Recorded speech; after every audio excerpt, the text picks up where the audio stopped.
Operação Lava Jato descobriu 84 empresas fantasmas que serviam para lavagem de dinheiro. Mas a pergunta que fica é a seguinte: como, diante de tanta burocracia para se começar um negócio no Brasil, essas empresas foram criadas?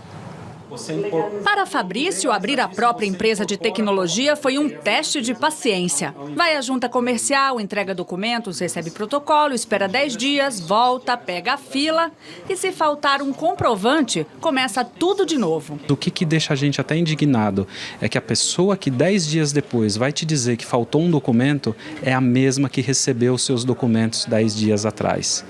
Então, você se pergunta, poxa, mas por que você não me ajudou a conferir quando você recebeu os meus documentos? Para abrir uma empresa no Brasil é necessário mesmo, uma boa dose de paciência, já que todo o processo leva em média 107 dias. Em alguns países, tudo pode ser resolvido em apenas um dia ou em algumas horas. O problema é que todo esse cuidado na hora de avaliar a papelada na abertura não significa uma maior fiscalização sobre a atuação dessa empresa. A atual etapa da Operação Lava Jato descobriu 84 empresas de fachada que pagariam propinas a partidos políticos, agentes públicos e intermediários. Desse total, 55 movimentaram mais de 2,5 bilhões de reais entre 2009 e agosto desse ano.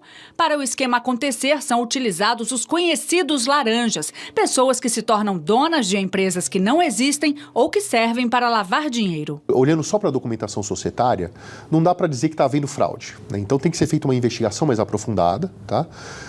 Ver se, por exemplo, o patrimônio daquela sociedade é compatível com o patrimônio pessoal do sócio, o que é um tipo de averiguação que não é feita pela junta comercial. E existe também a falsa sensação de que, quanto maior for a burocracia, maior é a garantia da idoneidade. E bater carimbo, por exemplo, né, a gente cumprir exigências, a gente fazer registro, dá aquela sensação de que o registro foi feito de maneira adequada e que absolutamente tudo foi checado. O problema é que existe uma tendência aí de tudo que é muito burocrático, ele também levar à corrupção. Ela dificulta para quem quer fazer certo e, por outro lado, cria-se uma indústria da facilidade para quem quer fazer errado. É isso, a burocracia não impede a corrupção, né?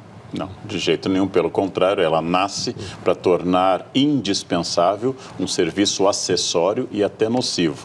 Apesar do esforço do Estado, algumas pessoas têm tido iniciativa de criar sua própria empresa, mas o Estado é um elemento burocrático que, em nome da fiscalização, cria entraves quase intransponíveis. É uma tradição ibérica, burocrática brasileira que a gente nunca superou. Tivemos até um Ministério da Desburocratização no momento, que terminou porque estava ficando excessivamente burocratizado.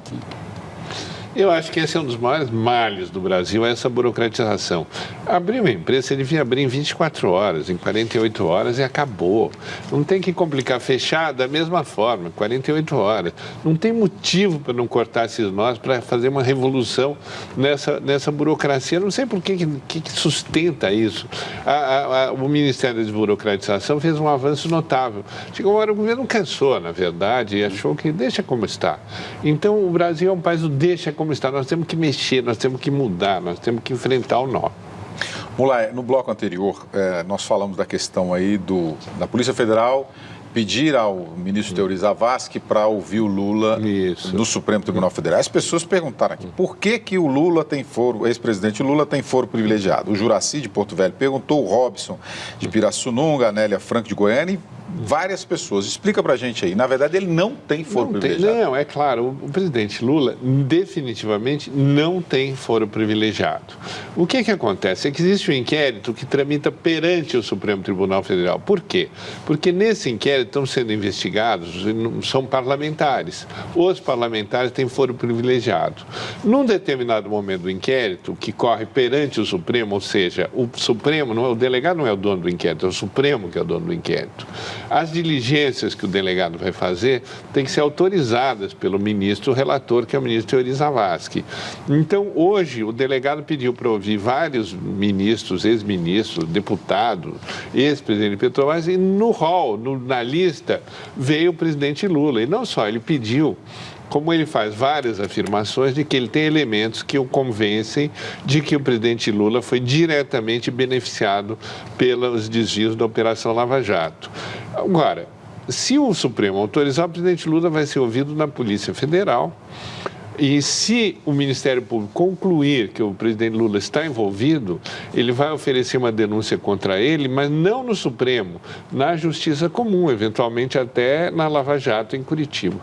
Ou seja, ele não tem foro privilegiado, é que no bojo de uma investigação que tem gente com foro privilegiado, resolveram ouvi-lo até como testemunha, eventualmente. Muito bem explicado, então. Diogo Moba aqui, falando ainda sobre corrupção. Sobre burocracia, ele fala que burocracia só serve para criar dificuldades e depois vender facilidades. Burocracia não garante, salva ou ajuda ninguém.